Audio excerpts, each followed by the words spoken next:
जय हिंद दोस्तों इस वीडियो के अंतर्गत हम लोग स्वपोषी पादप जगत यानी प्रकाश संश्लेषण की पूरी प्रक्रिया को समझने वाले हैं। और पिछले वीडियो में हम लोगों ने परपोषी यानी जंतु जगत के बारे में बारीकी से समझ लिया था। तो हम लोग स्टार्ट करते हैं। इसको हम लोग प्रकाश संश्लेषण अभिक्रिया बोलते हैं। और यह अभिक्रिया दो प्रकार से होती है। एक तो डे यानी दिन में होती है, इसको हम लोग प्राथमिक अभिक्रिया बोलते हैं। प्राथमिक अभिक्रिया, प्राथमिक अभिक्रिया में क्या होता है दोस्तों, जैसा कि हम लोग जानते हैं, हम लोग जो ग्रहण करते हैं वो ऑक्सीजन होती है और हम लोग जो रिलीज करते हैं, जो छोड़ते हैं वो क्या होती है, कार्बन डाइऑक्साइड होती है। जब हम लोग कार्बन डाइऑक्साइड को छोड़ते हैं तो पेड़ पौधे क्या करते हैं, ये कार्बन डाइऑक्साइड ग्रहण करते हैं और ऑक्सीजन को रिलीज करते हैं। तो देखते हैं ये प्रक्रिया पूरी समझते हैं बारीकी से। तो देखिए, सबसे पहले हम लोगों ने कार्बन डाइऑक्साइड छोड़ा और छोड़ने के बाद ये मान लो कोई मनुष्य है और इसने क्या किया, कार्बन डाइऑक्साइड छोड़ा और पेड़ ने ग्रहण कर लिया। ठीक है, पेड़ ने ग्रहण कर लिया। उसके बाद हम लोग क्या करते हैं, जड़ में पानी डालते हैं। क्या करते हैं, पानी डालते हैं, पानी डाल देते हैं। पानी डालने के बाद क्या होता है, जो जाइलम ऊतक होता है, जाइलम ऊतक पानी को पत्तियों तक पहुंचा देता है। जब पानी पत्तियों तक पहुंच जाता है तब क्या होता है, जब दिन की बात कर रहे हैं हम लोग, अब क्या होता है, सूर्य का प्रकाश पड़ता है पत्तियों पर, सूर्य का प्रकाश पत्तियों पर पड़ने लगता है। जब सूर्य का प्रकाश पड़ता है, और हम जैसा कि जानते हैं पत्तों में क्या होता है, पर्णहरित होता है। क्या होता है, पर्णहरित होता है। जब ये कार्बन डाइऑक्साइड और पानी सूर्य के प्रकाश में पत्तियां यानी पर्णहरित के साथ जब क्रिया करती हैं तो किसका निर्माण करती हैं, ग्लूकोज का। ठीक है दोस्तों, यही पेड़ पौधों का भोजन होता है, ग्लूकोज ही भोजन होता है। उसके अलावा क्या होता है, जो हम लोग पानी देते हैं, पेड़ पौधों को पानी देते हैं, वो पूरी तरह से उसको अवशोषित नहीं कर पाता, उसको थोड़ा बहुत रिलीज भी कर देता है। उसके बाद जो हम लोगों ने कार्बन डाइऑक्साइड दी थी पेड़ को, वो अब बदले में हम लोगों को क्या दे रहा है, ऑक्सीजन दे रहा है।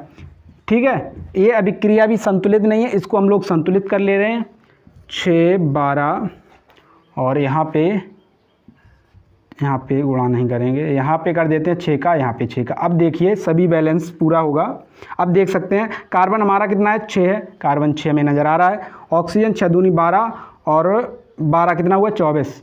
ऑक्सीजन कितना है, 24। 6 यहाँ पे और 6 यहाँ पे, 12 यहाँ पे, 6 ये कितना हुआ, 12 और 6 दूनी 12 यहाँ पे, 12 12 24 पूरा हो गया ऑक्सीजन। अब हाइड्रोजन की बात कर लें, 12 दूनी 24 हाइड्रोजन है, 12 यहाँ पे और 12 यहाँ पे, 24 हाइड्रोजन पूरा हो गया। तो ये अभिक्रिया पूरी हो गई है, ये अभिक्रिया पूरी हो गई है। अब क्या होता है, जब जाइलम ऊतक जब यहाँ से तो जल पहुँचाता है, पत्तियों तक क्या पहुँचाता है, पानी पहुँचाता है। उसके बाद जो फ्लोएम होता है, फ्लोएम के माध्यम से क्या होता है, जो ग्लूकोज बनकर तैयार होता है यानी भोजन बनकर तैयार होता है। ये जो फ्लोएम है, फ्लोएम क्या करता है, जो यहाँ पे ग्लूकोज बनकर तैयार हुआ यानी कि पेड़ का भोजन, वो फ्लोएम पूरे पेड़ में पहुँचा देता है, पूरे पौधे में फ्लोएम भेजता है। ठीक है, उसके बाद नाइट यानी रात होती है। तो जब रात होती है तब भी एक प्रक्रिया होती है पौधों में, इसे हम लोग बोलते हैं द्वितीयक अभिक्रिया। द्वितीयक अभिक्रिया।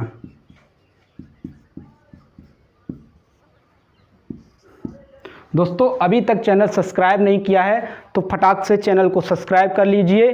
ठीक है दोस्तों, अब देखिए, अब जब ये रात का समय होता है तो जो ग्लूकोज होता है वो किस में बदल जाता है, मंड में बदल जाता है यानी स्टार्च में बदल जाता है। मंड या स्टार्च क्या होता है, जब चावल बनते हैं, अब चावल देखिए, जब चावल हम लोग बनाते हैं तो क्या होता है, उसमें से कुछ वेस्ट पदार्थ बाहर निकलता है, यानी जो गाढ़ा गाढ़ा वाइट कलर का बाहर निकलता है उसको हम क्या बोल देते हैं, मंड बोलते हैं। ठीक है, उसके बाद अब आगे समझते हैं।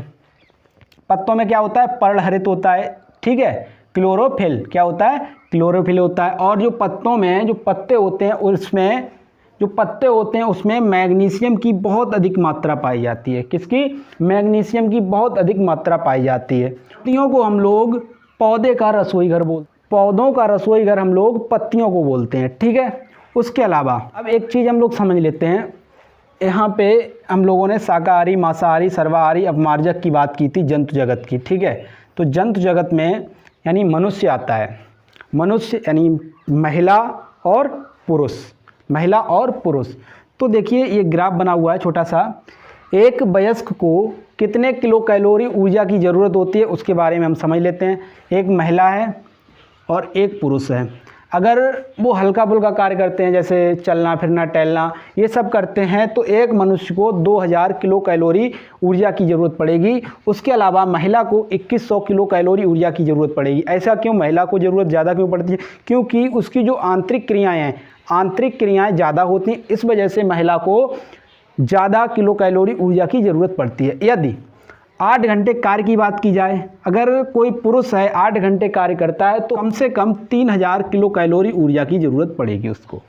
उसके अलावा यदि कोई महिला है तो उसको कुल 2500 किलो कैलोरी में ही काम चल जाएगा। कितनी किलो कैलोरी ऊर्जा में? 2500 किलो कैलोरी ऊर्जा में काम चल जाएगा। यदि कोई व्यक्ति कोई बहुत ज़्यादा कठिन परिश्रम करता है, पूरे दिन लगने के बाद, मतलब बहुत ज़्यादा हार्ड वर्कर अगर कोई है, तो उस पुरुष को 3500 किलो कैलोरी ऊर्जा की ज़रूरत पड़ती है।